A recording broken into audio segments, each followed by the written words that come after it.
ላይ ስትቀመጡ ወይም ደግሞ ማዳም ቤት ስትቀመጡ ህግ ሊያስጠይቋችሁ የሚችሉ 7 ነገሮችን ነግራችኋለሁ። ነገሩ ስታዩት ቀላል የሚመስል ነገር ግን ማዳሞቻችሁ ወይም ደግሞ አሰሪዎቻችሁ ይህንን ጥፋት አጥፍታችሁ ወደ ህግ ቦታ ከወሰዷችሁ ከ2 ዓመት እስከ 3 ዓመት እስራት ሊያስቀጣችሁ የሚችሉ ነገሮችን እነግራችኋለሁ። አብራችሁ ይቆዩ። ሰላም አለይኩም፣ በድጋሚ ተገናኝተናል። ባለፈው ቪዲዮ ጋር አሰሪዎቻችሁ ጋር በሰላም ለረጅም ጊዜ ለመኖር የአረቦችን ህግና ላቸውን ማወቅ አለባችሁ ብያችሁ ነበረ። ከነዛ መሃል ሊያስቀጧችሁ የሚችሉ ሊያሳስሯችሁ የሚችሉ 7 ነገሮችን እነግራችኋለሁ። ቪዲዮውን እስከመጨረሻው ድረስ መከታተላችሁ እንዳትረሱ። ከዛ በፊት ግን ለመዲቲዩብ አዲስ ከሆናችሁ መዲቲዩብን ሰብስክራይብ ማድረጋችሁ እንዳትረሱ። የመጀመሪያው በተለይ ህፃናት ቤት የምትሰሩ እኛውን የአረብ ህፃናቶች በጣም ነው ትዕግስት የሚፈታተኑት በጣም እና እነሱን መምታት ምናምን ነገር የሚያሳስበው ምንድነው ማዳም ካየችን ስንመታው በቃ ዝም አትለንም ከስራ ልታባራን ትችላለች አይነት ነገር ነው እንጂ እናንተ ልጆቻቸውን መማታትም ማስፈራራትም አትችሉም ማለት ነው። ይህንን ስታደርጉ ከተገኛችሁ ወይም ደግሞ በካሜራ ከታያችሁ ወይም ደግሞ ማዳማችሁ ከከሰሳችሁ እስከ 2 ዓመት ሊያሳስራችሁ ይችላል ማለት ነው። በሁለተኛ ደረጃ ደግሞ ሁላችሁም ታውቃላችሁ ከሰረቃችኋቸው። ለምሳሌ መስረቅ ሲባል ከምግብ ውጭ ከሚበላ ከሚጠጣ ውጭ እናንተ መብላት መጠጣት መብታችሁ ነው። እነሱ አይዷችሁም አላያችሁም፣ ካሜራ ማያችሁ አላያችሁም። ለምሳሌ ዳቦ ሰረቃችሁ ተብላችሁ ምግብ በላችሁ ተብላችሁ አትከሰሱም። ነገር ግን የነሱ የሆነን አልባሳት፣ የነሱ የሆነን ጌጣጌጥ፣ ገንዘብ፣ የነሱ የሆነን የቤት ዕቃ እንዲሁም ደግሞ አንዳንድ አላችሁ የነሱን የሆነ የቤት አስቤዛ ኢጃዛ ቤት ይዛችሁ የምትሄዱ አላችሁ ማለት ነው። እንተዋወቃለን። አንዳንዶች ከበረዶ ቤት ምናምን ቆሻሻ ቦታ አድርገው ዶሮ ምናምን ዱቄት ጅቡን ምናምን ነገር አድርገው ይዘው የሚወጡ አሉ ማለት ነው። ይህም እንደ ስርቆት ይቆጠራል። ግን እዛ ቤት እናንተ ለምትበሉት ነገር አትጠየቁበትም። ምክንያቱም እዛ ቤት እናንተ ምግባችሁን ችለው ሁሉ ነገራችሁን የመቻል ግዴታ ስላለባቸው ማለት ነው።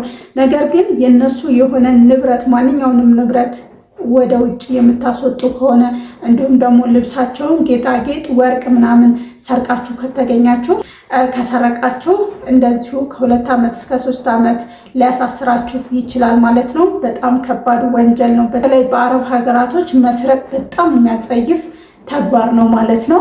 በሶስተኛ ደረጃ የነሱ የሆነን ነገር መቅረጽ፣ የነሱ የሆነን ማንኛውንም ነገር መቅረጽ፣ መኪናቸውን፣ ቤታቸውን፣ ክፍላቸውን፣ ሳሎናቸውን በቲክቶክ ወይም ደግሞ በሶሻል ሚዲያ እንዲሁም ደግሞ ከሶሻል ሚዲያ አልፎ ለራሱ የነሱ የሆነ ነገር ቀርጻችሁ ለሌላ ሰው መላክ ይህም በህግ ያስቀጣችኋል ማለት ነው።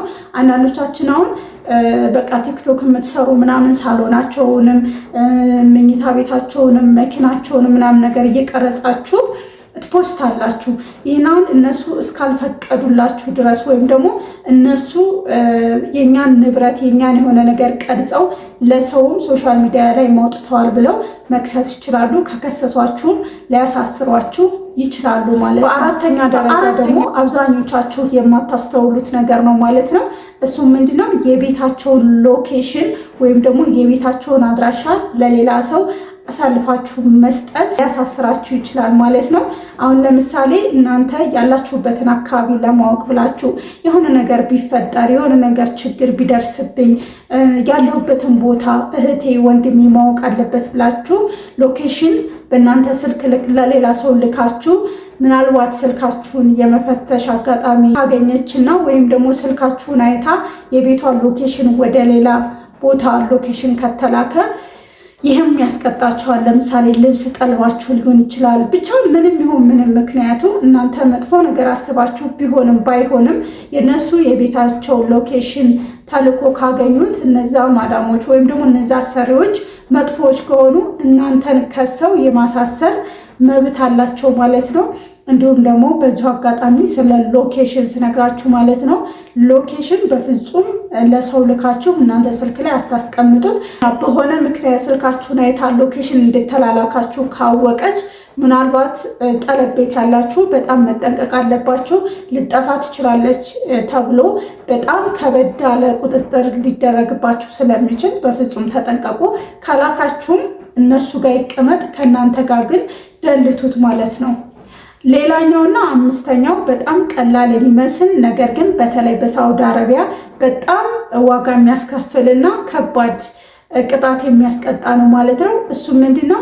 ለአሰሪዎቻችሁ ምግብ ሰርታችሁ ምግብ ጠረጴዛ ላይ አቅርባችሁ እንዲመገቡ አድርጋችሁ ነገር ግን ውሃ ሳታቀርቡ አይበለውና እነዛ ሰዎች ከዛ ከሚበሉት ሰዎች ውስጥ እናንተ ውሃ ባለማቅረባችሁ ያ ሰው ምግብ ሲመገብ ትን ቢለውና ቢሞት ወይም ደግሞ የሆነ ነገር ቢደርስበት እናንተ ተጠያቂ ትሆናላችሁ ማለት ነው። ስለዚህ ምግብ ስታቀርቡ ውሃ ማቅረባችሁን አብራችሁ እንዳትረሱ ማለት ነው። ሌላኛውና ስድስተኛው ደግሞ አሮጊት ቤት የምትሰሩ በዚሁ አጋጣሚ አላህ ትዕግስቱን ይስጣችሁ። አሮጊት ህፃናት ይሻላል። አንዳንዴ ህፃናትን መጫወቻም ሰጥታችሁ ቲቪም ከፍታችሁ በሆነ ነገር ታልሏቸዋላችሁ።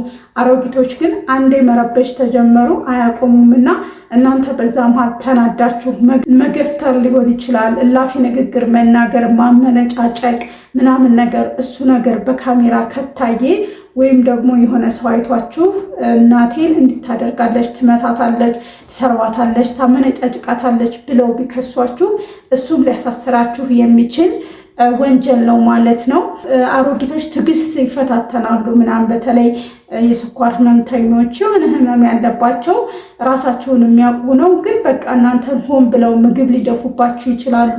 እነሱ በቃ በሽተኛ ናቸው ወይም ደግሞ ትልቅ ሰዎች ናቸው ተብለው ስለሚታሰብ እነሱ ከሚያደርጉት ይልቅ እነሱ ምንም ቢያደርጉ ያድርጉ፣ ግን እናንተ የምታደርጉት ነገር ያስቀጣችኋል ማለት ነው። ምክንያቱም አሮጊት ወደ ህፃንነት እየተመለሰች ነው የሚባለው። በሀገራችንም እንደዛ ስለሆነች ከአቅላቸው ስላልሆነ እነሱ የሚያደርጉትን እኔ መተኋት ይህን ስለደፋችሁብኝ ነው ምናምን ብላችሁ ሁሉ መከራከራችሁ፣ ከከሰሷችሁ ከበድ ያለ እስራት ሊያጋጥማችሁ ይችላል ማለት ነው። ሌላኛውና የመጨረሻው አብዛኞቻችን ወንጀል እንደሆነ እናውቃለን። ነገር ግን ብዙዎቻችን ተዳፍረኑ ብዙ ዋጋ የሚያስከፈለን ሰዎች አለን፣ ያልከፈልንም ሰዎች አለን ማለት ነው። እሱ ምንድነው? መጥፋት ነው። ልጠፉ ስትሉ አረቦች ከያዟችሁ ካንስል አድርገው ወደ ኢትዮጵያ ሊያሳፍሯችሁ ይችላሉ። እንዲሁም ደግሞ ዋጋ የሚያስከፍለው ደግሞ መጥፋታችሁ ደግሞ ዋጋ የሚያስከፍላችሁ እርሜ ልካችሁን ከፖሊስ ጋር ሌባና ፖሊስ ነው የምትጫወቱት። እንደፈለጋችሁ መውጣት መግባት አትችሉም። ሁሌ ድብብቆሽ ነው። መንገድ ላይ ወታችሁ ሱቅ ላይ የትኛውን ቦታ ያለ ኢቃማ ወይም ደግሞ ያለ መኖሪያ ፍቃድ ከተገኛችሁ ቀጥታ እስር ቤት አስገብተው መጨረሻችሁ የሚሆነው 1 ዓመትም 2 ዓመትም 3 ወርም 4 ወርም ልትታሰሩ ትችላላችሁ። ከታሰራችሁም በኋላ ሙሉ ለሙሉ ካንስል አድርገው ወደ ኢትዮጵያ ያሳፍሯችኋል ማለት ነው። እነዚህ ናቸው ማለት ነው። አብዛኞቻችን ቀላል ይመስሉናል፣ ነገር ግን በህግ እይታ ሲታዩ ከባድና እስር ሊያስከትሉ የሚችሉ ነገሮች ናቸው። የዛሬው ቪዲዮ እንግዲህ ይህንን ይመስላል። ቪዲዮን ከወደዳችሁት ላይክ፣ ሼር ማድረጋችሁ እንዳትረሱ።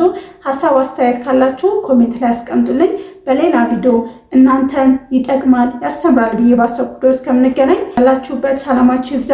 ባይ ባይ።